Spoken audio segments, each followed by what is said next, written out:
और हम लोग भी आपको एक नया राम ला करके समाज में दें। इसी भावना के साथ सबको आशीर्वाद। तो बोध क्या होता है ये भगवान राम जी ने सिखाया। एक दृश्य याद करिए, और राम जी ने लक्ष्मण से कहा ऐसे ही करब धरऊ मन धीरा, धैर्य रखो लक्ष्मण, ऐसे ही करेंगे। तो राम जी एक बात में सिखा गए, वाणी में मधुरता लाना हो, क्रोध में बोध लाना हो तो सुनत बेहसी। श्री राम ने जी ने कहा, मैंने नहीं कहा, क्या कहा, जरा मुस्कुराइए। मैं अगले वक्ता और हमारे शीर्ष पुरुष, इस कार्यक्रम के अध्यक्ष, इस पूरे आयोजन के केंद्रीय तत्व को आमंत्रित करूं, महाराज ज्ञानानंद जी को, महामंडलेश्वर ज्ञानानंद जी को हम सबको आशीर्वाद प्रदान करें और इस समापन सत्र से हम जो सूत्र लेके जाएं वो हमारे जीवन में मार्गदर्शन दें, हमें जीवन की उच्चता प्रदान करें। इस भावना के साथ आप सबकी ओर से, मैं इस मंच की ओर से आपसे निवेदित हूँ, महाराज श्री आपके आशीर्वचन से हमें कृतार्थ करेंगे। ओम। मेरे नाथ, मैं आपको भूलूं नहीं, मैं आपको भूलूं नहीं। मेरे नाथ, मेरे नाथ, मैं आपसे दूर ना रहूं, मैं आपसे दूर ना रहूं। आप मुझसे दूर ना रहें। आप मुझसे दूर ना रहें। मेरे नाथ, मेरे नाथ, आप अपनी कृपा आप अपनी कृपा सदा सब पर बनाए रखें। सदा सब पर बनाए रखें। जय श्री कृष्ण, जय श्री कृष्ण, जय श्री राधे, जय श्री राधे, जय सिया राम। जय सिया राम। अंतर्राष्ट्रीय रामायण शोध संस्थान का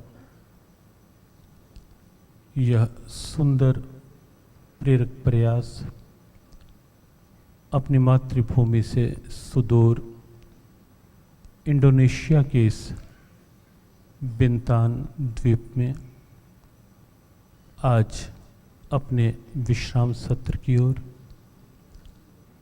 मंच पर विराजमान हमारे परमादरणीय महामंडलेश्वर स्वामी उमाकांतानंद जी महाराज, जिनकी ओजस्विनी वाणी का लाभ अभी हम सब ले रहे थे, हमारे श्रद्धेय बाल व्यास पंडित श्रीकांत शर्मा जी महाराज, पूर्व में जिनकी भावोजस्विता श्रवण की हम सब ने, आदरणीय हमारे श्री अतुल कृष्ण भारद्वाज जी, आदरणीय हमारे पंडित बाल ब्रजेश पाठक जी, श्रद्धेय राम बालक दास त्यागी जी महाराज, साध्वी विश्वेश्वरी देवी जी, मंच पर जिनके द्वारा सरस संचालन हो रहा है हमारे आदरणीय विजय शंकर मेहता जी, रामायण पर जिन्होंने बहुत शोध कार्य किया है हमारे आदरणीय राम अवतार शर्मा जी, और श्रोताओं में दच्चित होकर श्रवण कर रहे नागपुर से यहाँ पधारी आदरणीय अलकाश्री जी, सुदूर क्षेत्रों से यहाँ आए सभी भक्तवृंद, मातृशक्ति। बहुत सुंदर प्रेरक चर्चाएं श्रवण कर रहे हैं हम सब। अभी हमें श्रवण करने का संयोग मिला श्रद्धेय श्रीकांत जी को, श्री रामचरितमानस को लेकर, रामायण को लेकर बहुत सुंदर प्रेरक संकेत उन्होंने किए। वाणी को लेकर जो श्री रामचरितमानस का प्रथम शब्द वंदे वाणी विनायकों के रूप में, वाणी को लेकर उन्होंने बहुत कुछ की कहा, बहुत शोध और चिंतन युक्त प्रेरणाएं उन्होंने दी, और वास्तव में बहुत आवश्यक भी है कि वाणी संयमित हो। हम वाणी के द्वारा वाणी ऐसी बोलिए मन का आपा खोए, औरन को शीतल करे आपहु शीतल होए। बहुत बड़ा प्रभाव है वाणी का।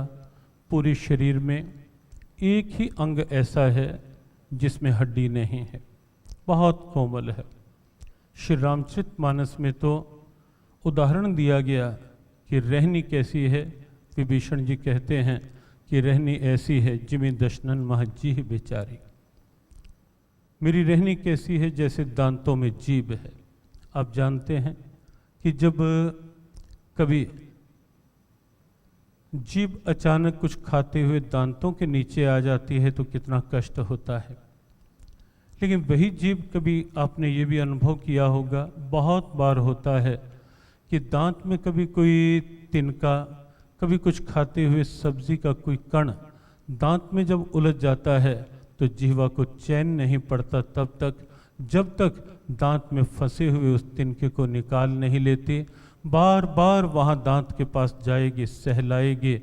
परिवार में रहनी कैसी हो, रामायण में आप पाओगे ढेरों सूत्र जिन पर शोध करने की आवश्यकता है, और वो सूत्र भी कहीं अतीत के नहीं, किसी और के लिए नहीं, वो सूत्र भी आज के, वर्तमान के, और कैसे परिवार में कैसे रहें, समाज में कैसे रहें, जीवन को कैसे जिएं, जीवन को अच्छा कैसे बना सकें।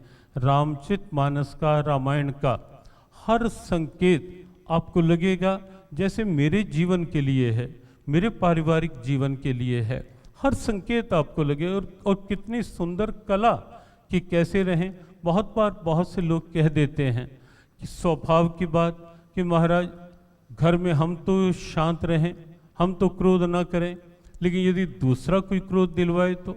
एक बार एक भाई से हमने पूछा कि क्रोध, कहने लगे वैसे तो नहीं आता, लेकिन जब जरा सा कोई कुछ कह देता है फिर नहीं रहा जाता। तो हमने कहा वैसे दीवारों से क्रोध करोगे क्या? पता तो तब चलेगा ना कि कोई दिलवाए और फिर भी हमारा स्वभाव शांत रहे, फिर भी हम उसी स्थिति में रहें।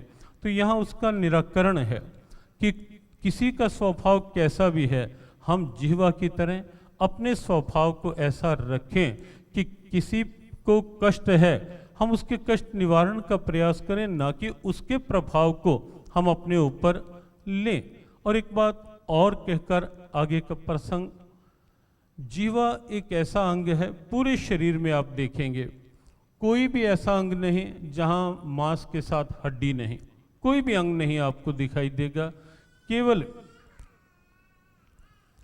एक जीवा ऐसा अंग है जहां हड्डी नहीं है। लेकिन एक बात बहुत ध्यान देने योग्य है, एक ही अंग है कि जिसमें हड्डी नहीं है, लेकिन कई बार ये अंग ऐसे एक काम जरूर करवा देता है जिससे हड्डियां तुड़वा दे। हड्डियां तुड़वाने वाला काम जीवा कई बार करवा देती है, हड्डी है नहीं इसमें। तो इसलिए वाणी की सजगता, वाणी की सहजता पर चर्चा हुई, बहुत सुंदर, बहुत प्रभावी। भगवान राम के सौंदर्य की चर्चा भी हुई, और श्रीलंका से आए हुए आरुषि कला मंच के कलाकारों के द्वारा हमने बहुत सुंदर, बहुत भावमय और बहुत रोमांचक हमने लीला प्रसंग भी देखे। वास्तव में बहुत स्तुत्य प्रसंग थे।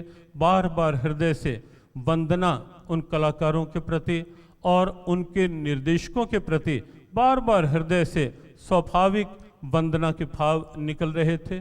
बहुत सुंदर प्रस्तुतियाँ, और हम देख रहे थे कि स्वरूप धारण किया हुआ है, धारण करवाया हुआ है, और तब भी कैसी सुंदरता, और तब भी कैसा आकर्षण, कैसा मोहन वहाँ कलाओं में, लीलाओं में और भाव में था। और भगवान राम किसी भी रूप में आप देखें, व्यवहार में देखें या केवल बाहरी स्वरूप में देखें, सुंदरता उनके व्यवहार में है, सुंदरता उनकी आकृति में है, और ऐसी दिव्य सुंदरता है, ऐसा दिव्य सौंदर्य है कि शत्रु को भी जो मोहित कर दे। वैसे तो सुंदरता कर सुंदरताई है ही है, लेकिन जब खर और दूषण जैसे विपक्ष में खड़े हुए व्यक्ति भी ये कह दें कि हम भरी जन्म देखी अस भाई, हम भरी जन्म सुनहु अस भाई, देखी नहीं अस सुंदरताई, हमने कभी ऐसी सुंदरता ही नहीं देखी। और एक बार तो खर दूषण भी देखकर यहाँ तक कहने के लिए विवश हो गए कि यद्यपि भगनी कीन कुरूपा, लेकिन वध लायक नहीं पुरुष अनूपा। ये ऐसे सुंदर पुरुष हमारी भगनी को कुरूप तो कर दिया, लेकिन फिर भी मन नहीं कर रहा इनका वध करने के लिए। ऐसी सुंदरता के आगार हैं हमारे प्रभु राम। और राजा जनक जैसे विदेहराज विदेह की स्थिति में उनका तो आप चित्रण देखें और आप उनके शब्द यदि आप रामचरितमानस में पढ़ें, हम कई बार ये बात कहते हैं, हम पाठ करें बहुत अच्छा है, आनंद है।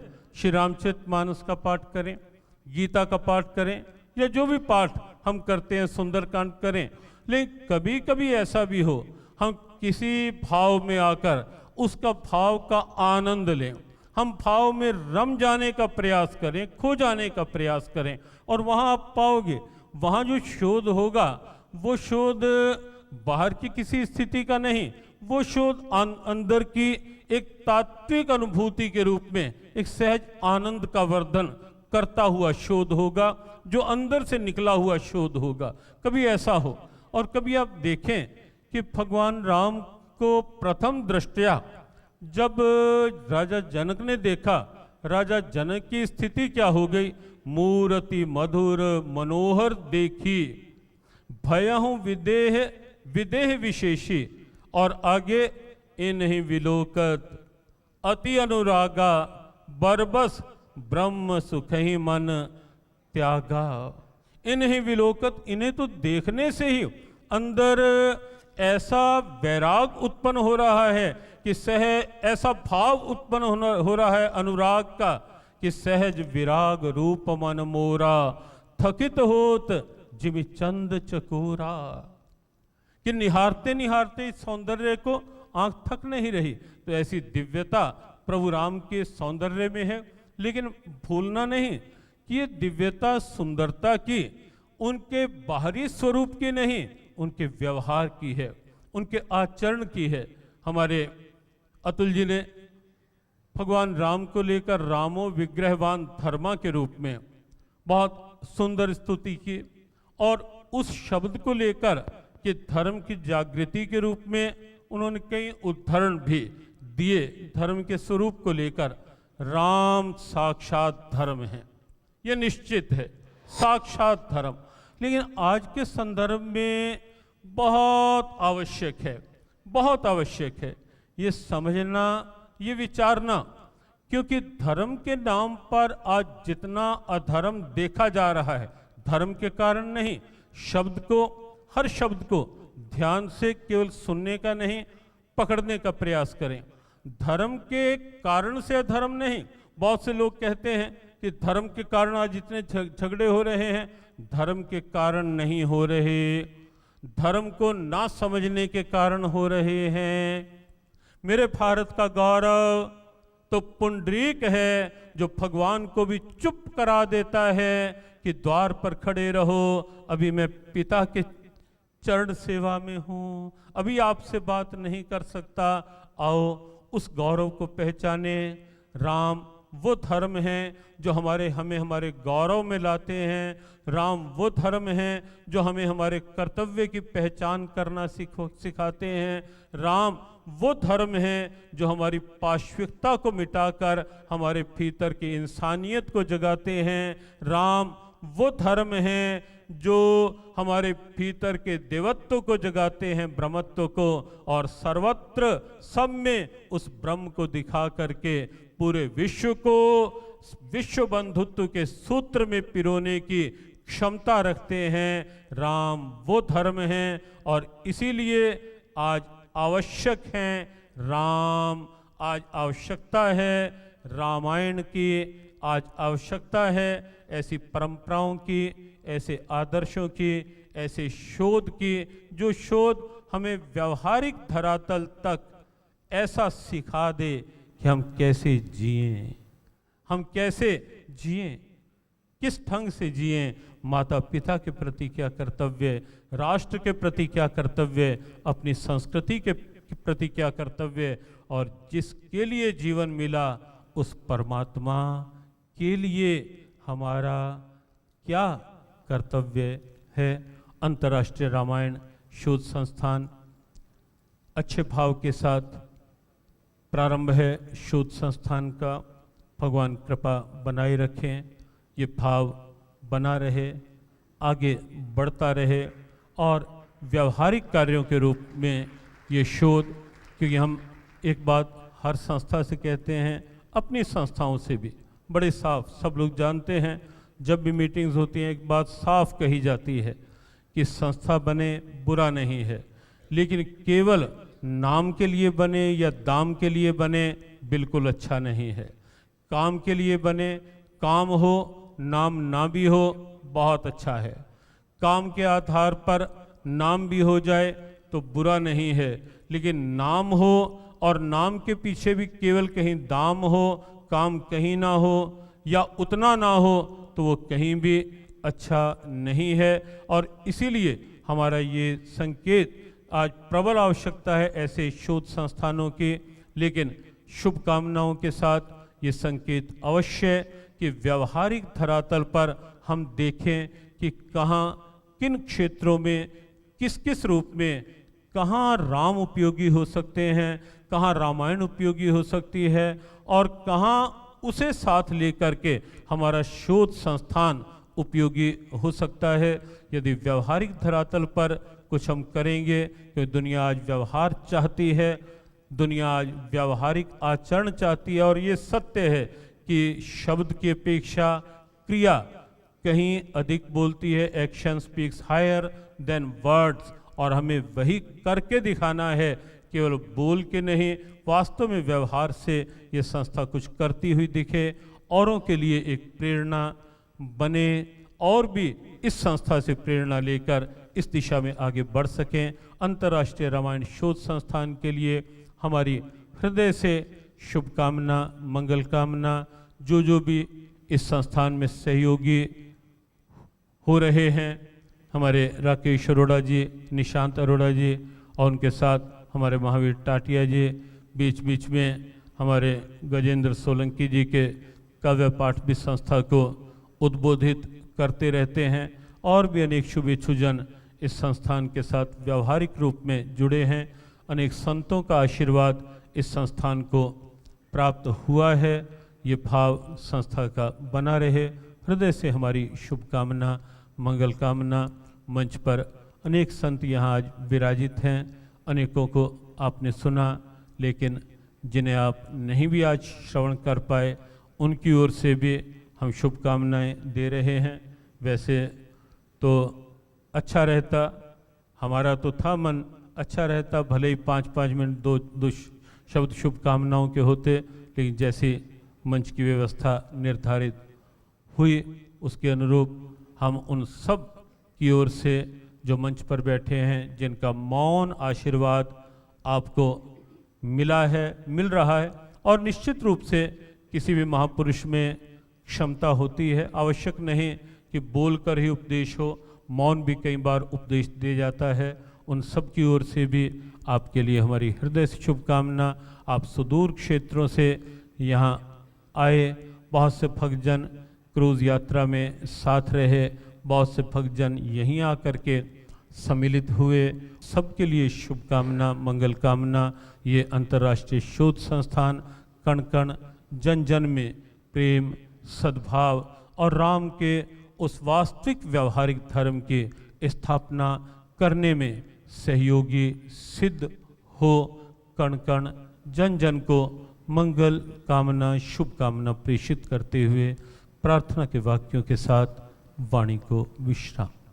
मेरे नाथ, मैं आपको भूलूं नहीं, मेरे नाथ, मैं आपसे दूर ना रहूं, आप मुझसे दूर ना रहें, आप मुझसे दूर ना रहें। मेरे नाथ, मेरे नाथ, आप अपनी कृपा आप अपनी कृपा सदा सब पर बनाए रखें। सदा सब पर बनाए रखें। धर्म की जय हो, धर्म की जय हो, अधर्म का नाश हो, प्राणियों में सद्भावना हो, विश्व का कल्याण हो, गौ माता की जय हो, गंगा माता की जय हो, गीता माता की जय हो, गायत्री माता की जय हो, भारत माता की जय हो, भारत के संतों की जय हो, भारत के ग्रंथों की जय हो, भारत के तीर्थों की जय हो, वैदिक सनातन धर्म की जय हो। जय जय श्री राधे। आज वक्ताओं ने और कल भी हमको ये दर्शा दिया, हम भारत की संस्कृति के लोग हैं। राम और कृष्ण केवल अवतार नहीं, ये हमारे जीवन के दो आयाम हैं, दो डायमेंशंस हैं। राम महलों से चले और जंगल में पहुंच के ऊंचाई पे गए, कृष्ण जंगल से चले और महलों में पहुंच गए। दोनों ने हमें जीवन का संघर्ष सिखाया है। श्री राम जानते थे कि उनके शत्रु बाहर हैं, तो संघर्ष चुनौती अलग है। श्री कृष्ण को अपने ही लोगों से अपने ही भीतर संघर्ष करना पड़ा, जो और चुनौतीपूर्ण हो जाता है। ये हमारे जीवन की दो स्थितियाँ। आज अंतर्राष्ट्रीय रामायण शोध संस्थान द्वारा जो अंतर्राष्ट्रीय रामायण मेला आयोजित किया गया, इसके इस समापन सत्र पे ये सारी बातें हमारे साथ जाएं। तुलसी जी को याद किया, आज वाणी की महत्ता बताई, निरंकारिता बताई, और महाराज जी ने समापन पे, महाराज ज्ञानानंद जी ने तो बहुत सुंदर बात करके हमसे कहा, व्यवहारिक तल पे हम धर्म को, परमात्मा को, अध्यात्म को लेके जाएं, ये बात बहुत ज़रूरी है। तुलसी जी को याद किया, तुलसी जी ने वही काम किया जो आज महाराज जी ने बोला। वाल्मीकि रामायण जी को बीते हुए वक्त में हमको रामचरितमानस के रूप में देकर बड़ा उपकार किया है, और तुलसी इसीलिए कवि नहीं हुए, तुलसी ऋषि हो गए। कवि और ऋषि में यही फर्क हो जाता है। इसलिए तुलसी जैसे ऋषि जब कोई साहित्य सौंपते हैं, जीवन बदल जाता है। क्या अजब लिखा, क्या गजब लिखा, सबके मन को भा गया, कागज के पन्नों को तुलसी, तुलसी दल बना गया, तुलसी दल बना गया। और श्री महावीर प्रसाद टाटिया जी से निवेदन करता हूँ कि वे यहाँ आए, आभार व्यक्त करें और आगे के कार्यक्रम की सूचना आपको दें। भाव श्रद्धा से एक बार बोलिए मर्यादा पुरुषोत्तम श्री राम भगवान की। मैंने अपनी ज़िंदगी में और इतना समृद्ध मंच आज तक कभी नहीं देखा जितना मैं यहाँ आजकल विदेश की धरती में देख रहा हूँ, कि इतने संत एक साथ एक मंच पे उपस्थित हों और मुझे उसमें बोलने का अवसर मिल रहा हो। कितना बड़ा सौभाग्य है मेरा। मैं आप सबको राम राम करता हूँ। साथियों, आज हमें इतने बड़े संतों की छाया तले इतना सुनने को मिला। मैं आपके सामने बोल रहा हूँ, मेरा बड़ा सौभाग्य है। रामायण में जिस तरह जब भी कोई काम सौंपने की बात आई है तो हनुमान जी को सौंपा गया है, तो साथियों मैं भी अपने आप को इन संतों का हनुमान समझता हूँ। सच पूछिए तो, कारण कि मैं भी अपने आप को मैंने भी राम जी के नाम का, गुरु जी का एक पट्टा अपने गले में पहना हुआ है, जिससे कि मैं सुरक्षित विचरण करता हूँ, तथा कोई भी मुझे आवारा पशु समझकर धुतकारने की हिम्मत नहीं करता है। समझिए कि इतने भाग्यशाली हैं कि भगवान ने साक्षात चुन के हमें यहाँ भेजा हुआ है। कारण कि देख, आपको पता है कि जब भी कोई इलेक्शन होता है और जब हम लोग जिसको चुनते हैं वो पार्लियामेंट में जाके बैठते हैं, या असेंबली में जाके बैठते हैं, या कॉरपोरेशन में जाके बैठते हैं, लेकिन भगवान जिनको चुनता है वो ऐसी यात्राओं में आते हैं और इतने संतों के छाया तले में आते हैं। तो मैं समझता हूँ हमारे जैसा भाग्यशाली इसमें कोई हो नहीं सकता है। हम अपने भाग्य पे इतरा सकते हैं।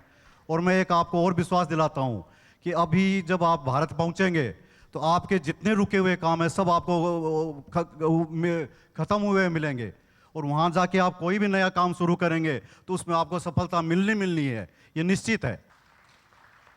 साथियों, इरीट जिसके बैनर पे हम लोग यहाँ खड़े हुए हैं, एक बहुत बड़ा आंदोलन है। पाश्चात्य संस्कृति का निरंतर बढ़ता प्रभाव, धर्म के प्रति निष्ठा का अभाव, स्वदेशी शक्तियों का सनातन धर्म के विरुद्ध अप्रत्यक्ष संचालन आदि स्थितियों ने इरीट की स्थापना को बल दिया है।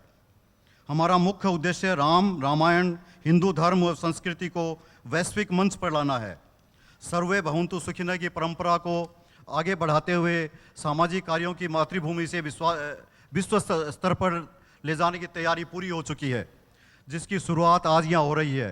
कारण कि इरीट का मानना है कि छोड़ दो सब राम पर ही छोड़ दो, जिंदगी का रुख उधर ही मोड़ दो, तुम जगत के साथ भटके हो बहुत, अब स्वयं को जगतपति से जोड़ दो। आज हमारे जो संबंध बन गए हैं इरीट के माध्यम से इतने लोगों के साथ में, उनको हमें आगे ले जाना है।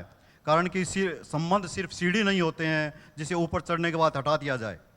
अंत में मैं फिर गुरुजनों का वंदन, अभिनंदन, आभार, कृतज्ञता प्रकट करता हूं, जिन्होंने यहाँ आकर इस कार्यक्रम को गरिमा प्रदान की है। मेरे गुरुजी आदरणीय श्रीकांत जी शर्मा का मेरे ऊपर बहुत बड़ा हाथ है, जिसका प्रत्यक्ष प्रमाण हनुमान जी की तरह मुझे यहाँ आने का काम सौंपना है। साथियों, कारण कि मैं मानता हूँ कि किसी भी काम का सौंपा जाना अप्रत्यक्ष रूप से आपकी योग्यता और क्षमता का सच्चा एवं सुंदर प्रमाण पत्र है। मैं गुरु जी के लिए 4 लाइनें कहना चाहूँगा। सब सदगुरु बैठे हुए हैं मंच पे। सदगुरु ऐसा खेल दिखाया, मोहे देख अचंभा आया, नाभ कमल से पकड़ा हमको 10वां द्वार लगाया, अचरज देखा भारी रे साधु, अचरज देखा भारी, गगन बीच अमृत का कुआं सदा झरे सुखकारी, बिना बजाए निस्जिन बाजत घंटा शंख नगारी, बिना धरती एक मंदिर देखा जामे ज्योत उजारी, अचरज देखा भारी रे लोगो, अचरज देखा भारी। ये हमारे जो गुरुजन बैठे हुए हैं, इन सबके लिए है ये चीज़। अंत में मैं इरिट के सूत्रधार पिता पुत्र की जोड़ी श्री राकेश जी अरोड़ा तथा निशांत अरोड़ा का धन्यवाद करता हूँ, जिन्होंने इतना सुंदर सहयोग बनाया है तथा आगे भी हमें इसी तरह की यात्राओं के माध्यम से इरिट को विश्व मंच पे लाएंगे। मैं श्री विजय शंकर जी मेहता का, जिन्होंने इतना सुंदर संचालन किया, उनका बहुत हार्दिक आभार प्रकट करता हूँ। श्री गजेंद्र सोलंकी जी का, जिन्होंने भारत से आके यहाँ पर काव्य की अलग जगाई है, बहुत हार्दिक आभार प्रकट करता हूँ। स्वामी शक्ति जी का, वासुदेव जी का, था जो भी मेरे राधे श्याम जी जो भी हैं, सबका आभार प्रकट करता हूँ। अब मैं माइक गजेंद्र जी को सौंपता हूँ, वो अपना कविता पाठ से। भारतवर्ष की संस्कृति का बहुत कुछ पूरे विश्व को योगदान है। कल भी मैंने रचना पढ़ी थी। श्रद्धेय हमारे अतुल कृष्ण जी ने भी आज एक गीत पढ़ा जो भारत की गौरव गाथा को बताने वाला था। लेकिन मैं एक जागृति का आह्वान इस मंच के माध्यम से करना चाहता हूं। एक कवि हूं मैं, कहीं वाल्मीकि और तुलसी का एक मानस वंशज के रूप में आपके समक्ष हूं, तब मैं एक गीत पढ़ना चाहता हूं। भारत की संस्कृति और आह्वान गीत है वो। मेरा बहुत पहले आरंभ में लिखा था, जब मैं मंचों पर आया था कवि सम्मेलनों में। वो गीत के माध्यम से मैं आह्वान करता हूं और आपके हृदय में जो विराजित जो भी परम चेतना है उसको देशभक्ति की आके कहीं प्रवाह में लाना चाहता हूं कि अमर रहे वैभव तेरा भारतवर्ष महान,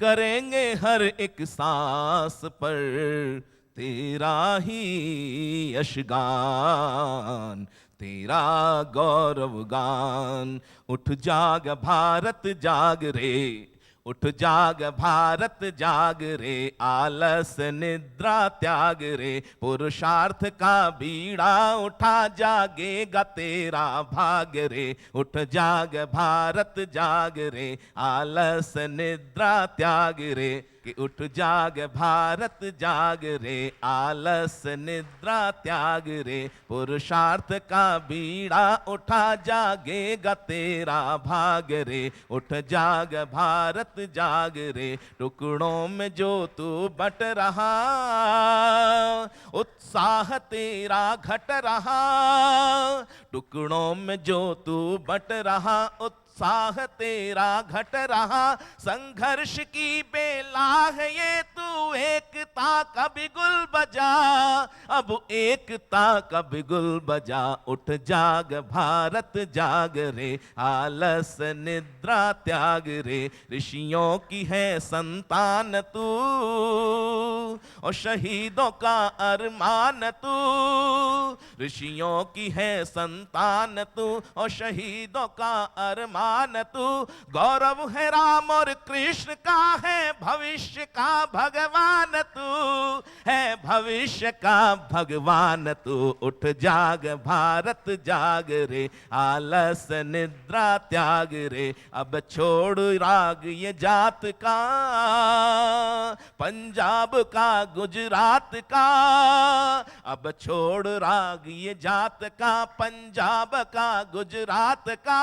तू हिंद की संतान है, कर अंत काली रात का, कर अंत काली रात का। उठ जाग भारत जाग रे, आलस निद्रा त्याग रे, और जन जन के तन मन प्राण में, अज्ञानियों के ध्यान में, जन जन के तन मन प्राण में, अज्ञानियों के ध्यान में, नवयुग का तू संदेश भर इस व्यथित हिंदुस्तान में, इस व्यथित हिंदुस्तान में। उठ जाग भारत जाग रे, आलस निद्रा त्याग रे, और जब किसी संकल्प को पूरा करने के लिए शक्ति की आवश्यकता होती है और शक्ति के लिए त्याग, तपस्या, बलिदान, समर्पण, प्रेम की आवश्यकता होती है, तब मैं कहना चाहता हूं कि मां भारती का ध्यान कर, तू शक्ति का आह्वान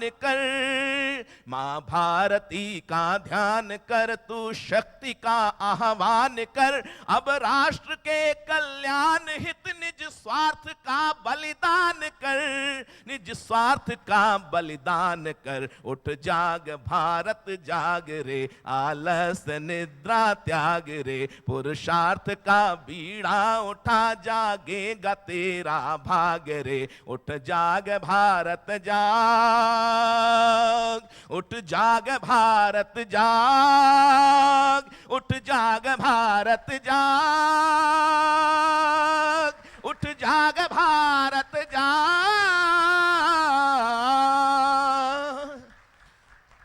बहुत बहुत धन्यवाद। एक बार मेरे नारा लगा दीजिएगा साथ में, भारत माता की। परमपिता परमात्मा की कृपा से 8 दिन पूर्व प्रारंभ हुई ये सत्संग यात्रा आज 4 देशों के भाव के साथ संपूर्ण हो रही है। ये यात्रा इस रूप में संपूर्ण हो रही है, लेकिन हमें लगता है कि जीवन यात्रा के लिए बहुत सुखद, बहुत शुभ संदेश साथ में लेकर के और जीवन यात्रा की एक नई अच्छी शुरुआत के रूप में भी यात्रा का हर पक्ष भगवान की कृपा से बहुत अच्छा रहा। अनुशासन, भाव, प्रेम, सत्संग, भले ही फ्लाइट की उड़ान हो वहाँ भगवान का नाम, भले ही समुद्र की गहराई और उस पर चलता हुआ क्रूज़ हो वहाँ सत्संग, भगवान का नाम, और आते हुए भगवान का नाम, जाते हुए भगवान का नाम। और इंडोनेशिया के बिंतान द्वीप में जो अध्यात्म पर चर्चा हुई, रामायण पर चर्चा हुई, कुछ अनेक सूत्र जीवन के उभर कर सामने आए, सब ने उसका लाभ लिया।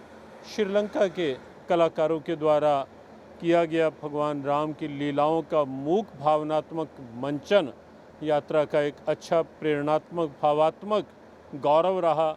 और कुल मिलाकर ये यात्रा हमें विश्वास है कि एक नई शुरुआत बनेगी यहाँ के वातावरण के लिए, और जो भक्त साथ आए उनके भावी जीवन को मंगलमय बनाने के लिए और उनके जीवन में ये प्रेरणा भरने के लिए कि जहाँ प्रकृति का सौंदर्य है, जहाँ बाहर का वैभव है, वहीं उसके साथ साथ यदि उसे भी उसका रूप मानकर उपयोग किया जाए तो निश्चित रूप से संसार भी अच्छे ढंग से निभाया जा सकता है, लोक भी बन सकता है, और साथ साथ उस ईश्वर की कृपा भी तू ही तू के भाव के साथ प्राप्त की जा सकती है।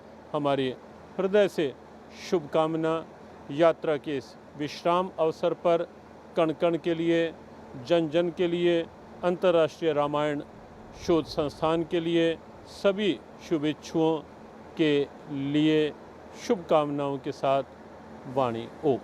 श्री राधे।